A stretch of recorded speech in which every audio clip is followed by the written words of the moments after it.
लखनऊ में जारी है ऑल इंडिया डीजीपी का 56वां कॉन्फ्रेंस। मीटिंग में शामिल हैं पीएम मोदी, गृह मंत्री अमित शाह और एनएसए अजीत डोभाल। शाम 7 बजे तक चलेगी कॉन्फ्रेंस।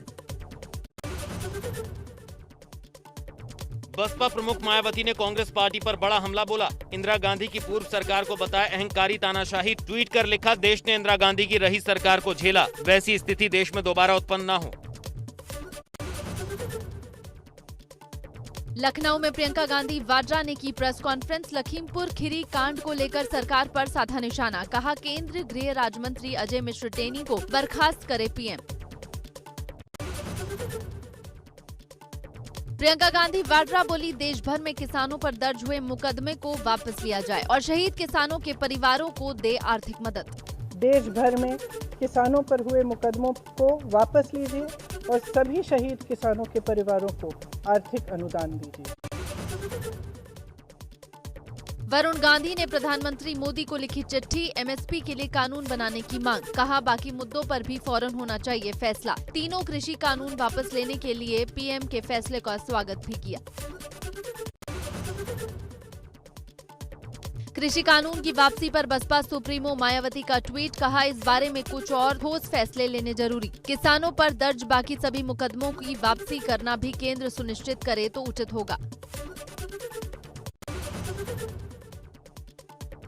सिंगू बॉर्डर पर आज नहीं होगी संयुक्त किसान मोर्चा की बैठक। अब कल सुबह 11:30 बजे सिंगू बॉर्डर पर होगी संयुक्त किसान मोर्चा की बैठक। तय होगी आगे की रणनीति। किसान नेता राकेश टिकैत बोले, एमएसपी पर बननी चाहिए कमेटी। हमारी जो मांगे हैं उस पर हमारे साथ बातचीत होनी चाहिए। फसल बेचता है पूरे देश में, नुकसान हो रहा है, उसको गारंटी कार्ड चाहिए।